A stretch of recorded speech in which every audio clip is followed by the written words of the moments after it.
चलिए, good evening सभी को। देखिए, आज लाइव क्लास में दिक्कत हो रही है क्योंकि कोहरा ज़्यादा होने की वजह से नेटवर्क थोड़ा दिक्कत है।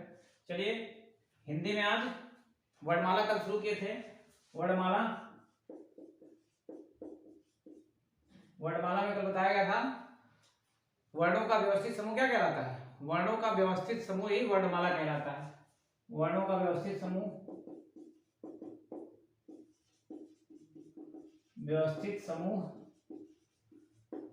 इसी को वर्णमाला कहा जाता है।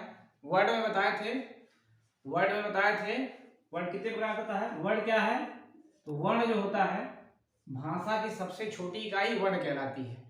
ठीक है, भाषा की सबसे छोटी इकाई को ही वर्ण कहा जाता है। भाषा की सबसे छोटी इकाई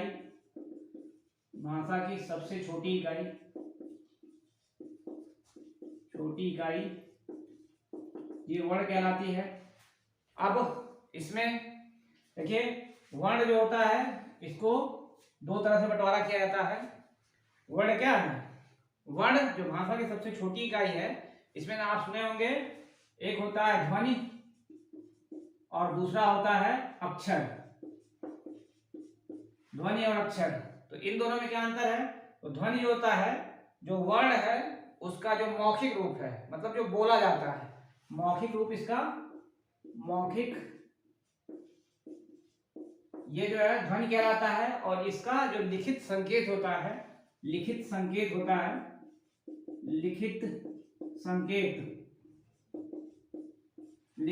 ही क्या कहलाता है। लिखित संकेत जो है,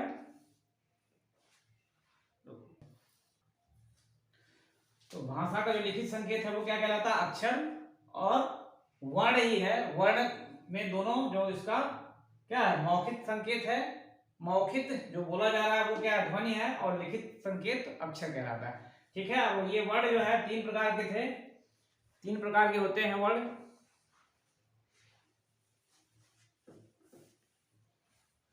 वर्ण तीन प्रकार के हैं। देखिए, पहला प्रकार वर्ण का क्या है, स्वर, दूसरा व्यंजन और तीसरा अयोगवाह।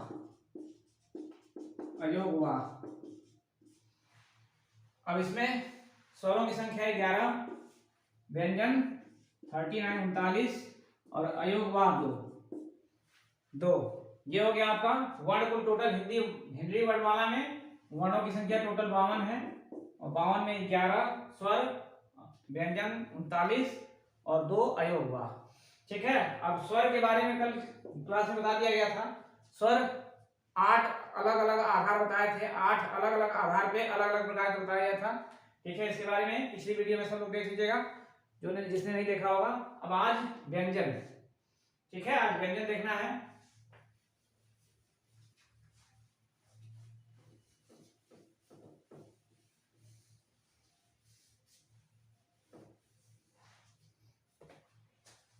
व्यंजन, ठीक है, व्यंजन टोटल संख्या 39।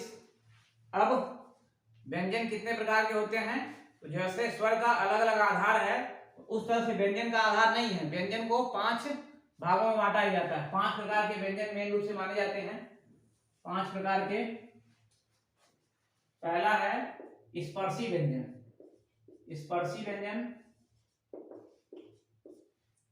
दूसरा होता है अंतरस्थ व्यंजन। तीसरा है उष्ण व्यंजन। चौथा है संयुक्त व्यंजन।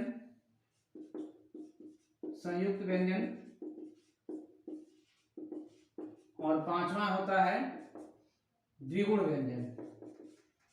व्यंजन, या इसी को उचित व्यंजन कहा जाता है।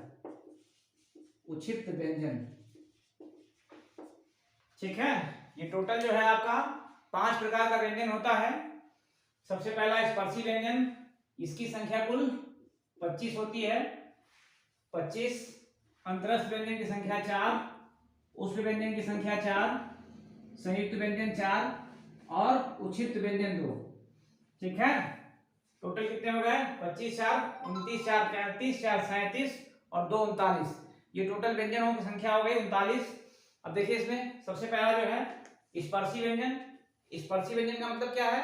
जब हमारा जो स्वरीय तंत्र है उससे स्पर्श करते हुए जो निकलते हैं वो स्पर्शी व्यंजन है।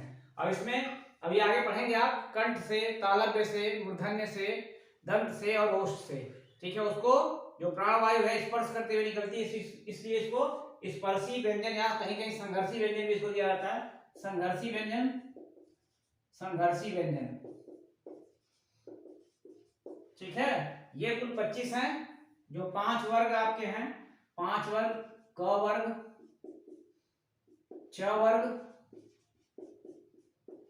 ट वर्ग, त वर्ग और प वर्ग। हर वर्ग में 5-5 अक्षर होते हैं। क वर्ग का मतलब क्या हो गया? क ख ग घ अंग। च वर्ग का मतलब च छ ज ञ। ट वर्ग का मतलब हो गया ट ठ ड ढ़ ण। त वर्ग का मतलब त थ द न। और प वर्ग का मतलब प फ ब भ म। यानी कि क से लेकर म तक ये आपके कुल कितने हो गए? 25। ठीक है, तो जो हमारे स्वरीय तंत्र स्पर्श करते हुए निकलते हैं इसलिए इनको स्पर्शी या संघर्षी व्यंजन कहा जाता है। इसके अलावा जो है अब देखिए अंतरस्थ व्यंजन। अंतरस्थ व्यंजन मतलब क्या है? ये अर्ध स्वर व्यंजन कहलाते हैं। ठीक है, अर्ध स्वर मतलब ये क्या करते हैं? स्वर का भी काम करते हैं। अभी देखिए जब संधि पढ़ाया जाएगा तो संधि में ही इनका योग प्रयोग जो है स्वर के रूप में भी होता है। ठीक है, इसलिए इनको अंतरस्थ व्यंजन कहा जाता है। मतलब अंतर का मतलब होता है, दो शब्दों तोड़ दीजिएगा, अंतर धन रस्त मतलब बीच में। ठीक है, अंतररस्त मतलब बीच में स्थित व्यंजन। बीच का मतलब क्या होगा? यहाँ बीच का मतलब हो गया स्वर और व्यंजन, इसलिए इनको अर्ध स्वर भी कहा जाता है। अर्ध स्वर, अर्ध स्वर व्यंजन। ठीक है, ये 4 होते हैं आपके, य, र, ल और व। ये 4 आपके अंतरस्थ व्यंजन कहलाते हैं। फिर से बता रहा हूं इसमें क्या है, मतलब बीच में स्थित व्यंजन। बीच का मतलब यहाँ पे न तो पूरी तरह स्वर है न तो व्यंजन है, स्वर का भी काम करते हैं, इसलिए अर्ध स्वर कहा जाता है इनको। ठीक है, इसके बाद देखिए उष्ण व्यंजन। उष्ण व्यंजन का मतलब है जब प्राणवायु, उष्ण मतलब क्या होता है? गर्म। प्राणवायु जब निकलती है तो जिसमें सबसे ज्यादा उष्मा लगती है और ज्यादा गर्म हो जाती है। ठीक है, इसलिए उसको उष्ण व्यंजन कहा जाता है। ये तीनों तरह के स जो होते हैं, स, बड़ा सा, खटखड़ा सा, छोटा सा और ह, ये जो है आपके उष्ण व्यंजन होते हैं। ठीक है, फिर देखिए संयुक्त व्यंजन क्या होते हैं? संयुक्त व्यंजन का मतलब जो एक या अधिक से दो या दो से अधिक अक्षरों से मिलकर बनते हैं उनको संयुक्त व्यंजन कहा जाता है। अब इसमें कौन कौन से हैं? छ, त्र, अज्ञा और श्रवण कुमार वाला स्र, श्रवण कुमार वाला स्र। ठीक है, ये 4 संयुक्त हैं। कौन किससे किससे मिलकर बनता है? तो छ जो होता है, छ क प्लस खटकोड़ वाला स होता है, और पहले वाला इसमें हर अक्षर क्या होता है? पहले वाला स्वरलेस होता है, मतलब स्वर उसमें नहीं रहता है, बाद वाले अक्षर में स्वर रहता है। ठीक है, त्र में त प्लस र, त प्लस र, तो त आधा होगा। ठीक है, फिर ज्ञ में ज प्लस इया, ज प्लस इया, ज प्लस इया, और स्र में स प्लस र, स प्लस र। ठीक है, स प्लस र। तो ये होता है, आगे वाले सब व्यंजन स्वर रहित होते हैं और बाद वाले जो व्यंजन होते हैं उसमें स्वर मिला हुआ होता है। ठीक है, छत्र, अज्ञा और स्र, ये हो जाएगा आपका संयुक्त व्यंजन। फिर देखिए द्विगुण व्यंजन या अवक्षिप्त व्यंजन का मतलब क्या है? जिसमें जो उठा के लाए गए हैं। ठीक है, हिंदी भाषा में मूल रूप से नहीं है। देखिए सड़क वाला ड़ देखते होंगे, अंगों के नीचे बिंदी जो होती है, अंगों में साइड में बिंदी होती है, यहाँ पे नीचे और ढ। ठीक है, ये दोनों उक्षिप्त व्यंजन है, मतलब दोहरे गुण वाले होते हैं, इस वजह से इनको द्विगुण व्यंजन कहा जाता है। ये टोटल जो है आपके कितने हो गए? कुल 39 व्यंजन हो गए। अब इसमें देखिए ये जो तीनों हैं, स्पर्शी व्यंजन, अंतरस्थ व्यंजन और उष्ण व्यंजन, तीनों को एक साथ मिला के मूल व्यंजन कहा जाता है। ठीक है, मूल व्यंजन, तीनों को अगर एक साथ मिला दिया जाएगा यहाँ तो मूल व्यंजन, मूल व्यंजन। ठीक है, मूल व्यंजन। ठीक है, अब इसमें मूल व्यंजनों की संख्या कितनी हो गई? कई बार पूछा है क्वेश्चन की हिंदी वर्णमाला में मूल व्यंजनों की संख्या, तो 25 + 4 + 4 कितना हो जाएगा? 29 4 33। ये हो जाएगा आपका 33 मूल व्यंजनों की संख्या हो गई। और इसके अलावा ये आपके संयुक्त व्यंजन 4 और 2 द्विगु व्यंजन या द्विगुण व्यंजन। ठीक है, अब इसमें एक चीज और आता है, देखिए अब इसमें एक होते हैं आगत व्यंजन। ठीक है, आगत का मतलब क्या है? जो बाहर से लाए गए। जैसे स्वर में बताया गया था आ, डॉक्टर वाला आ जो बनता है ऊपर, इसी तरह से इसमें भी होता है आगत व्यंजन। आगत व्यंजन ये इसका हिस्सा नहीं है, ये अलग से है। तो आगत व्यंजन में क्या होता है? क के नीचे यहां बिंदी होता है ख, ग, ज और फ। ये क्या है? आगत व्यंजन है। ये 5 होते हैं आगत व्यंजन, क, ख, ग, ज और फ। ठीक है, ये हिंदी वर्णमाला में नहीं है, ये उर्दू और फारसी से लाए गए हैं। ठीक है, इसको आगत व्यंजन इसमें इसलिए इसके बंटवारे लिए नहीं रखा जाता है, इसका अलग से पढ़ा जाता है आगत व्यंजन को। अब इसके बाद जो है कौन सा व्यंजन पूछता है, कहाँ से निकलता है, घोष के आधार पर, सघोष के आधार पर, प्राणत्व के आधार पर, तो उसका अलग से बंटवारा है। चलिए उसको देखिए। चलिए देखिए, ये तो व्यंजन का बंटवारा हो गया। अब कुछ अलग अलग आधार पे अलग अलग प्रकार के, जैसे जैसे 3 मेन आधार है। एक होता है अघोष, अघोष या सघोष, अघोष सघोष या इसी को घोष भी बोला जाता है, घोष व्यंजन। ठीक है, इसके अलावा अल्प प्राण महाप्राण होता है, अल्प प्राण, अल्प प्राण और महाप्राण, महाप्राण। और एक आगत तो सबको बताए हैं, आगत, आगत को यहां पे रख लीजिए, आगत या गृहित बोला जाता है, गृहित व्यंजन। ठीक है, ये है। अब अघोष सघोष का मतलब क्या होता है? अघोष सघोष का मतलब जो होता है कंपन, अघोष या सघोष जो कंपन के साथ निकले, जो कम कंपन के साथ निकलेगा उसको अघोष बोला जाएगा, जो ज्यादा कंपन के साथ निकलेगा उसको सघोष बोला जाएगा। कंपन का मतलब क्या है? जो हमारा अभी कंठ तालव्य जो भी है उसमें कंपन जितना कम होगा वो अघोष की श्रेणी में रखा जाएगा, और जिसमें कंपन ज्यादा होगा वो सघोष की श्रेणी में रखा जाएगा। तो देखिए इसमें अघोष, अघोष और सघोष,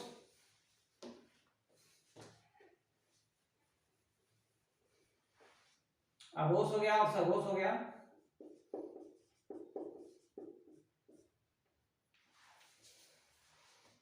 अघोष में क्या किया जाता है?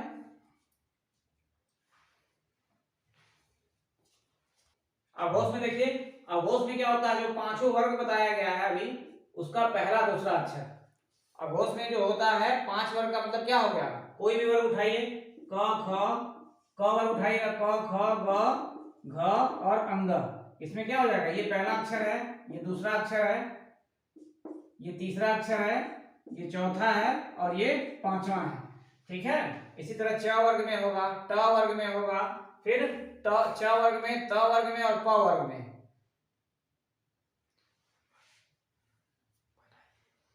ठीक है, तो इसमें क्या है? अब देखिए, इस कोई भी वर्ग उठाइएगा तो पहला दूसरा वर्ग, उस वर्ग का पहला दूसरा अक्षर क्या होता है? ये अघोष होता है।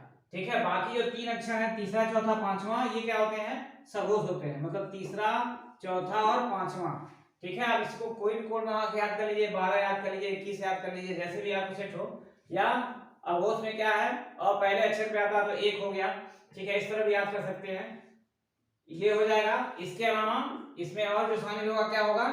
जो उष्ण व्यंजन है। अघोष में क्या आएगा? उष्ण व्यंजन, उष्ण व्यंजन। ठीक है, उष्ण व्यंजन। देखिए, अब उष्ण व्यंजन में 4 होते हैं ना, तीनों प्रकार के स, तीनों प्रकार के स और ह। तो ह इसमें नहीं होता है।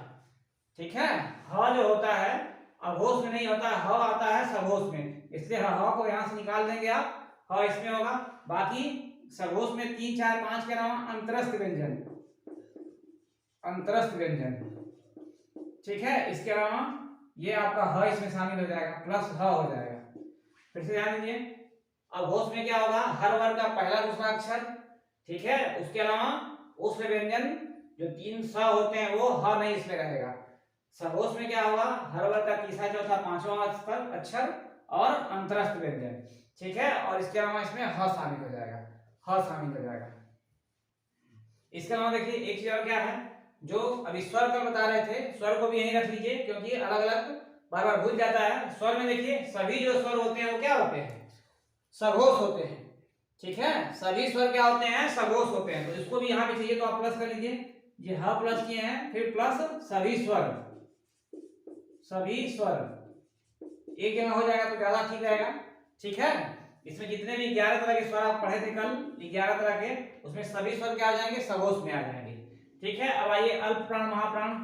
अल्प प्राण महाप्राण क्या होता है, जो प्राणवायु, जो बोलने में हवा निकल रही है, प्राणवायु हवा वो निकल रही है, उसी को प्राणवायु को क्या कहता है, उसी के आधार पर बंटवारा किया गया इसको। जब कम वायु निकलेगी तो अल्प प्राण, जब ज्यादा वायु निकलेगी तो महाप्राण हो जाएगा, ठीक है। अल्प प्राण महाप्राण, महाप्राण। अब देखिए अल्प प्राण क्या होता है, तो जैसे इसमें लिखवाए हैं पहला दूसरा, तो इसमें हर वर्ग का क्या होगा, पहला तीसरा और पांचवा अक्षर, ठीक है। अल्प प्राण में क्या होगा, हर वर्ग का पहला तीसरा और पांचवा अक्षर। इसके अलावा इसमें महाप्राण में क्या होगा, हर वर्ग का दूसरा चौथा हो जाएगा। अब देखिए यहाँ आइए, यहाँ पे अघोष में क्या था, उष्ण व्यंजन था। अब इसका ठीक उल्टा होता है, दिमाग में रखिए, एक दोनों में से कोई भी याद कर लेंगे तो आपके दिमाग में हमेशा बैठा रहेगा। इसमें अल्प प्राण में क्या होगा, जब ये सारे के सारे उष्ण व्यंजन क्या है, अघोष हो गए हैं, तो फिर ये सब क्या हो जाएंगे, इसमें आएंगे तो महाप्राण हो जाएंगे, ठीक है। और सारे अंतरस्थ व्यंजन क्या है, सघोष है, तो इसमें छोटे वाले हो जाएंगे। तो इसमें सारे के सारे क्या आ जाएंगे, प्लस सभी अंतरस्थ व्यंजन, अंतरस्थ व्यंजन, अंतरस्थ व्यंजन, ठीक है।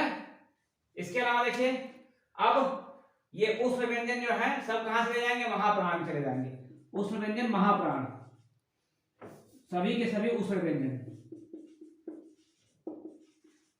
ये सब महाप्राण में। इसमें देखिए ह अलग नहीं होगा, इसमें ह अलग हो गया था, लेकिन इसमें ह इसी में रहेगा, ठीक है। जो चारों के तीनों प्रकार के स हैं, स, खटकोड़ वाला सा, छोटा सा और ह, ये सब साथ में रहेंगे। यहाँ केवल अलग होता है इसमें, लेकिन इसमें अलग नहीं होता है, ठीक है। इसके अलावा स्वर देखिए, स्वर जब यहाँ पे सभी सघोष हो गए हैं तो ये भी सब क्या आ जाएंगे, उल्टे, मतलब सघोष यहाँ बड़े वाले हैं तो यहाँ पे छोटे वाले हैं। सभी के सभी स्वर क्या होते हैं, सभी के सभी स्वर जो होते हैं ये अल्प प्राण होते हैं। स्वर जितने भी आपके हैं सब अल्प प्राण होते हैं, ठीक है। ये आपका क्या हो गया, अघोष, अघोष सघोष, फिर अल्प प्राण महाप्राण में ये हो गया आपका। अब इसके बाद आता है आगत या गृहीत। अभी बताए हैं इसमें क्या क्या है, क, ख, ग, ज और फ, ठीक है। ये आगत है या गृहीत, मतलब दूसरी जगह से ग्रहण किया गया, दूसरी जगह का मतलब अरबी या फारसी से, अरबी या फारसी से ग्रहण किया गया है। देखिए इसमें क्या है, इसमें क, ख, ग, घ, इन सबों में ये अल्प प्राण महाप्राण ये अपने कैटेगरी के अनुसार, जैसे क कहाँ है, हर वर्ग का पहला अक्षर है, तो पहला अक्षर क्या है, अघोष है, ठीक है। और अल्प प्राण महाप्राण में भी क्या है, पहला अल्प प्राण है, तो ये इसी तरह से ये क्या हो जाएगा, क भी वही हो जाएगा आपका अघोष और अल्प प्राण, ठीक है। अघोष, अघोष प्लस अल्प प्राण, अल्प प्राण। इसी तरह ख पे आइए, ख भी वही है, दूसरा अक्षर इसमें क्या है, अघोष है, लेकिन अब देखिए यहाँ पे दूसरा यहाँ नहीं है, महाप्राण में चला गया, तो जो ख है ये आगत वाला ख भी इसी तरह से हो जाएगा, क्या हो जाएगा, अघोष तो होगा लेकिन अब महाप्राण हो जाएगा, ठीक है। ग का देखिए, ग क्या है, अब ग यहाँ पे तीसरा है, अघोष में नहीं सघोष में है ग, तो सघोष होगा, लेकिन अल्प प्राण महाप्राण में तीसरा कहाँ है, अल्प प्राण में है, तो ग क्या होगा, सघोष प्लस अल्प प्राण। ज देखिए, ज भी अपने वर्ग का तीसरा अक्षर होता है, च वर्ग का तीसरा अक्षर होता है, तो वो भी इसी के आधार पे जाएगा, तीसरा अक्षर यानी कि सघोष, और इसमें तीसरा अक्षर अल्प प्राण, ठीक है। तो ये सघोष के साथ अल्प प्राण हो जाएगा। और इसी तरह से फ है, फ प फ यानी कि दूसरा अक्षर होता है, तो दूसरा अक्षर क्या है, अघोष है, और इसमें यहाँ पे आएगा तो महाप्राण हो जाएगा। तो इसका भी बंटवारा जो है इसी के आधार पे आपको करना है, अलग से नहीं सोचना है। जहां आएगा उसी के आधार पे आप सोच लेंगे बस। जहां पे बिंदी 1 मिनट के लिए भूल जाइएगा, जहां पे जो होते हैं अपने वर्ग के अनुसार ये सारे के सारे आ जाएंगे। चलिए इसके बाद देखिए कौन से व्यंजन कहां से निकलते हैं। चलिए देखिए इसके बाद क्या है, अब जो भी वर्ड है वर्ड एक साथ देख लिया जाए, जो 52 वर्ड है एक साथ देख लिया जाए कहां से निकलते हैं, क्योंकि ये महत्वपूर्ण है। स्वर और व्यंजन को अलग अलग नहीं करेंगे, दोनों को एक साथ मिक्स करके देख लिया जाए। तो देखिए निकलने के आधार पे कुल 8 प्रकार हैं, ठीक है। 8 प्रकार का मतलब क्या, सबसे पहला कंठ, कंठ, तालव्य, मूर्धन्य, मूर्धन्य, फिर मूर्धन्य के बाद फिर दंत, फिर ओष्ठ, ये हो गया। फिर कंठ प्लस तालव्य, कंठ प्लस तालव्य, फिर कंठ प्लस मूर्धन्य, कंठ प्लस मूर्धन्य, कंठ प्लस ओष्ठ, मूर्धन्य नहीं ओष्ठ, कंठ प्लस ओष्ठ, ओष्ठ, और एक होता है दंत प्लस ओष्ठ, दंत प्लस ओष्ठ, ठीक है। इसको शॉर्टकट में कंठ प्लस तालव्य, कंठ तालव्य बोल दिया जाता है, कंठ ओष्ठ बोल दिया जाता है, दंतोष्ठ बोल दिया जाता है, ठीक है। तो ये कितने हो गए कुल टोटल 8 हैं।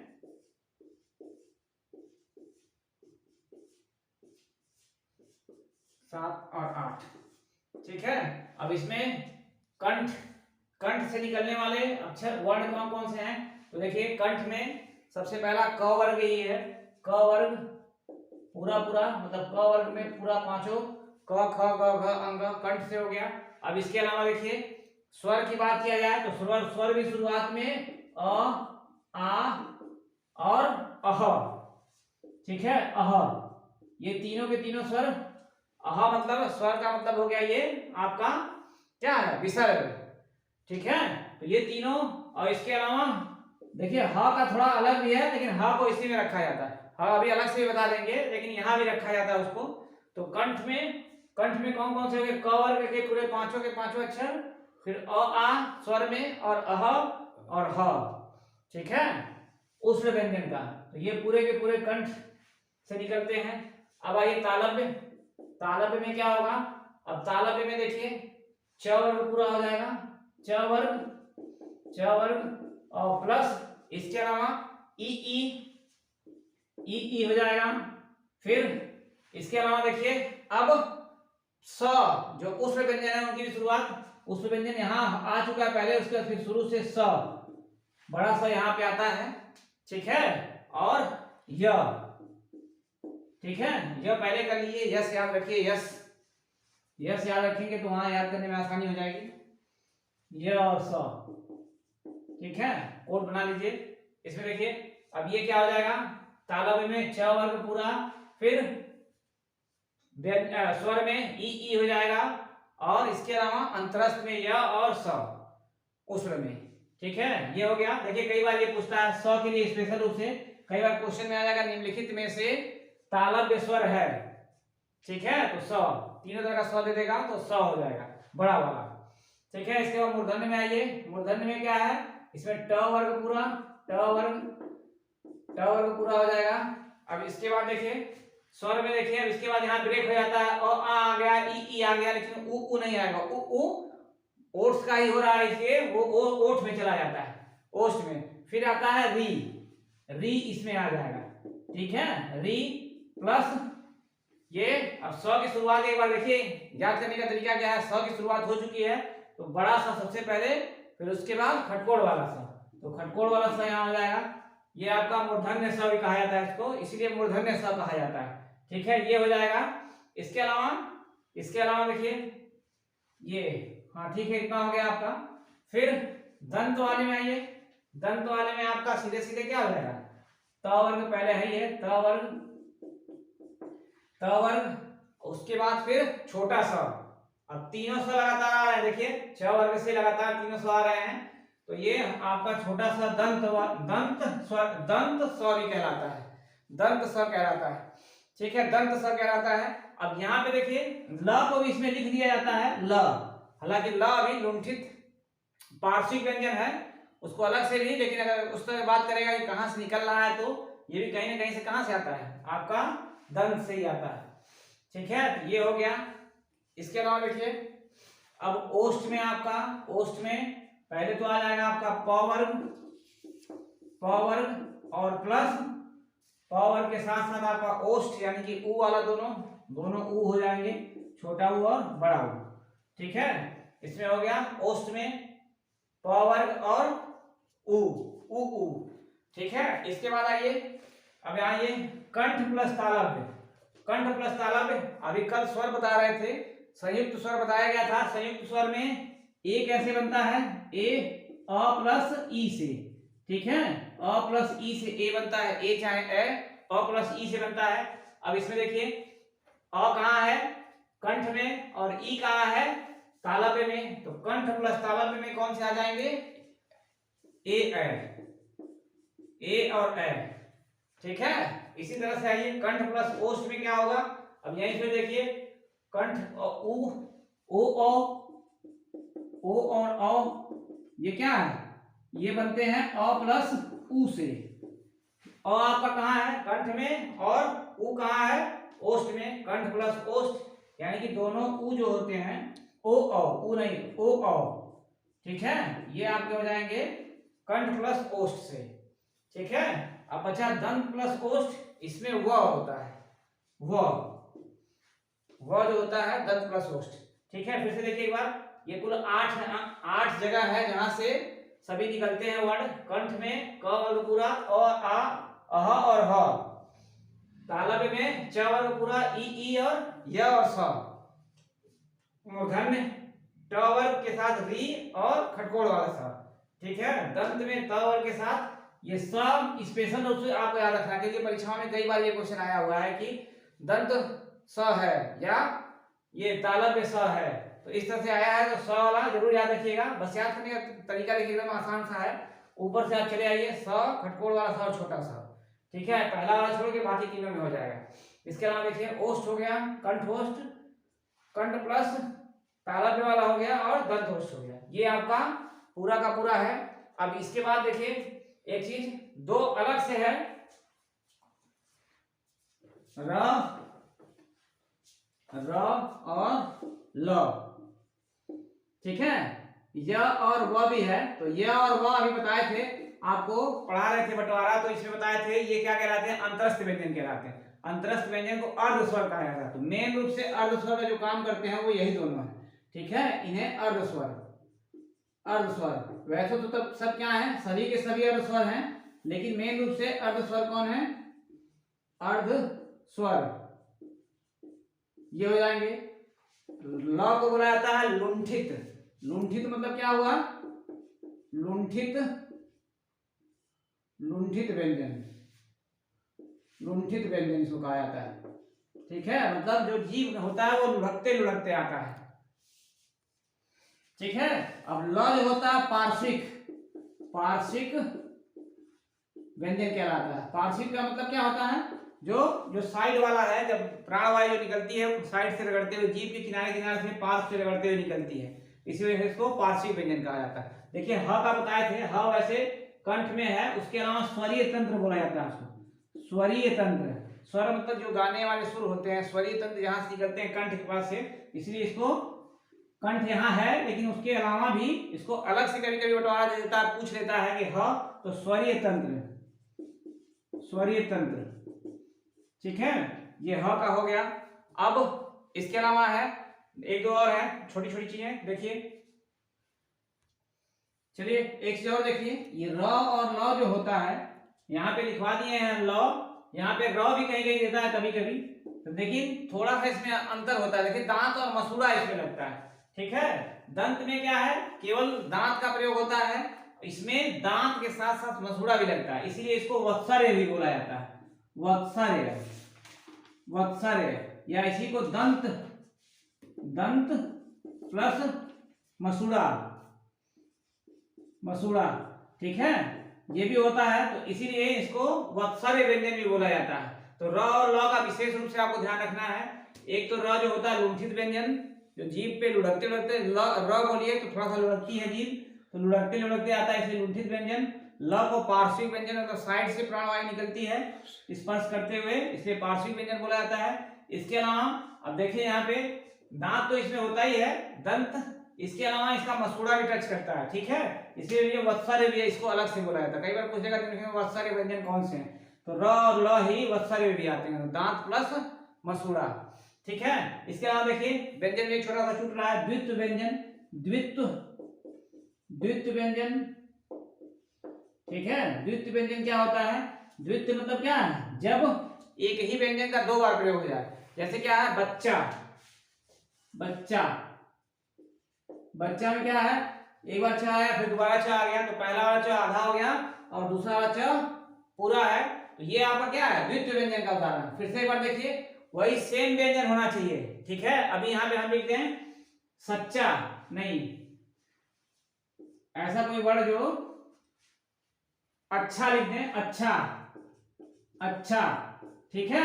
अब इसमें क्या देखिए, बच्चा में क्या है, यहाँ च के बाद फिर च ही आया है, बच्चा, अच्छा में च के बाद छ आया हुआ है, तो ये द्वित्व व्यंजन है, ये द्वित्व व्यंजन का उदाहरण नहीं है, ये ध्यान से देखिए सब लोग, द्वित्व व्यंजन का उदाहरण ये होगा, द्वित्व व्यंजन ये नहीं होगा, क्योंकि दोनों जो आ रहे हैं लगातार नहीं आ रहे हैं, ठीक है। इसमें विशेष रूप से ध्यान देना है, अच्छा में द्वित्व व्यंजन नहीं हुआ है और बच्चा में द्वित्व व्यंजन है, तो जहां भी वही व्यंजन एक आधा और एक पूरा आ जाता है, वो सेम रहना चाहिए, द्वित्व व्यंजन क्या जाता है।